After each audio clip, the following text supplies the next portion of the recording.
ദിവസം പോയത് അറിഞ്ഞിട്ടേ ഇല്ല കേട്ടോ. അങ്ങനെ പറഞ്ഞ് ഇന്ന് യാമിക്കുട്ടിയുടെ ചോറൂണാണ്. നമ്മൾ കണ്ണൂറുകാർക്ക് ചോറൂണെന്ന് പറയുമ്പം തന്നെ മനസ്സിലേക്ക് വരിക പറശ്ശിനിക്കടവ് മുത്തപ്പനെയാണ്. അപ്പോൾ മുത്തപ്പൻ്റെ അടുത്ത് നിന്ന് തന്നെയാണ് നമ്മുടെ യാമിക്കുട്ടിയുടെ ചോറൂണും. അവിടെ രാവിലെ തന്നെ എല്ലാവരും റെഡി ആയിട്ട് പറശ്ശിനിക്കടവിൽ എത്തിയിട്ടുണ്ട്. യാമി നല്ല ഹാപ്പി ആയിട്ട് ഇരിക്കുന്നുണ്ട്. അതിന് കരച്ചിലും ബഹളവും ഒന്നും ഉണ്ടായിട്ടില്ല കേട്ടോ.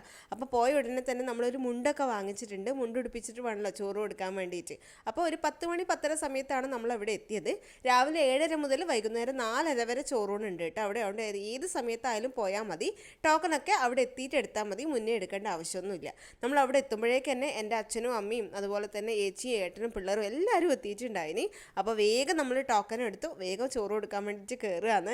യാമി അത്ഭുതപ്പെട്ട് നോക്കുകയാണ് ഇതെന്താണ് സംഭവം എന്നുള്ളത്. പ്രഗ്നൻ്റ് ആയിരുന്നപ്പോൾ 5-ാം മാസത്തിലാണ് ഞാൻ അവസാനമായിട്ട് പറശ്ശിനിക്കടവിൽ പോയിട്ടുണ്ടായിരുന്നത്. അന്ന് എൻ്റെ മനസ്സിൽ ഇങ്ങനെ തോന്നിയതാണ്, ഒരു വാവേനെ കിട്ടി, ആ വാവേനെ കൊണ്ട് ഇവിടുന്ന് ചോറൂണ് കൊടുക്കണമായിരുന്നു എന്ന് എൻ്റെ മനസ്സിലൊരു ആഗ്രഹം ഉണ്ടായിന്. അതാണ് ഇന്ന് സാധിക്കാൻ പോകുന്നത്. അതിൻ്റെ സന്തോഷം വേറെ ഉണ്ട് കേട്ടോ. അങ്ങനെ അകത്തേക്ക് കയറി ചന്ദനമൊക്കെ തൊട്ട് കൊടുത്തിട്ട് യാമിക്കുട്ടി ആദ്യമായിട്ട് അമ്മിഞ്ഞപ്പാലിൻ്റെ ടേസ്റ്റ് അല്ലാതെ വേറൊരു ടേസ്റ്റ് അറിയാൻ വേണ്ടിയിട്ട് പോവുകയാണ്. പറശ്ശിനിക്കടവിൽ ചോറൂണിനായിട്ട് വെള്ളപ്പായസമാണ് ഉണ്ടാവുന്നത്. അങ്ങനെ ഏട്ടനകത്തുനിന്ന് തൊട്ട് കൊടുത്തു. അങ്ങനെ ബാക്കി പുറത്തേക്ക് കൊണ്ടുവന്ന് നമ്മളെല്ലാവരും കൂടി കൊടുത്തു.